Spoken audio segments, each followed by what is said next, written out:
Arestado ang apat na individual matapos salakayin ng PDEA ang isang pinaniniwalaang drug den sa Legazpi City. Habang dalawang high-value individual naman ang matagumpay na nalambat ng otoridad sa magkakahiwalay na operasyon sa Masbate at Albay. Ang maaksyong operasyon na yan sa report ni Nomer Corporal. Pasado alas 2 ng hapon nitong Lunes, nang salakay ng mga operatiba ang isang bahay na ito sa Barangay San Roque, Legazpi City na sinasabing pugad umano ng ilegal na droga. Dito naabutan ng apat na individual sa aktong pagbebenta at paggamit umano ng droga, kabilang na ang tinuturong target sa operasyon. Nakuha sa operasyon ang humigit kumulang 25 gramo ng hininalang shabu na may kabuang halaga ng 170,000 pesos. Naharap ang apat na suspect sa patong-patong na kaso na may kinalaman sa paglabag sa ilegal na droga, kung saan kasalukuyang nakakulong sa PDEA Regional Office Bicol. Matapos naman ang 2 buwan na casing and surveillance laban sa isang tulak umano ng droga, tuluyan na rin itong napasakamay ng otoridad sa kinasang bypass operation sa Barangay Santa Cruz, Palanas, Masbate.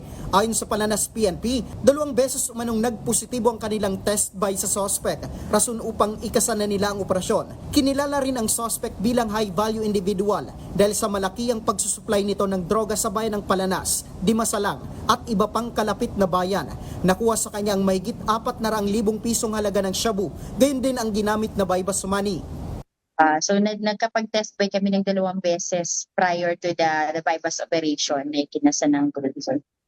And yun nga, last kahapon, yung tumimbre siya sa alpa namin na may nabibili ulit at nandun na siya sa bahay, doon na namin ginawa yung bypass operation. Samantala sa bayan naman ng Uwas Albay, umabot sa mahigit 3 milyong pisong halaga ng shabu ang nasabat sa isang dayong tulak na mula pang Pasay City sa ikinasang operasyon ng pulisya sa Barangay Ilaor Norte pasado alas 2 ng hapon nitong Lunes. Ayon sa otoridad, matagal na umano nilang minamanmanan ang suspect na isa sa mga nagsusupply ng droga sa lalawigan. Binigyang diin naman ng pulisya ang pagkakaaresto ng suspect at pagkakaharang ng ganito kalaking halaga ng droga na posibleng makasira pa ng maraming buhay.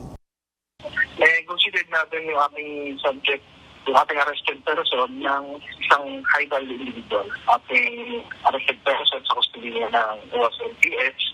And for the filing cases is Section 5 and Section 11 ng Article 2 of RA 9165. Para sa totoong balita sa Bagong Pilipinas, Nomer Corporal, Tres Tanghali ng Congress TV.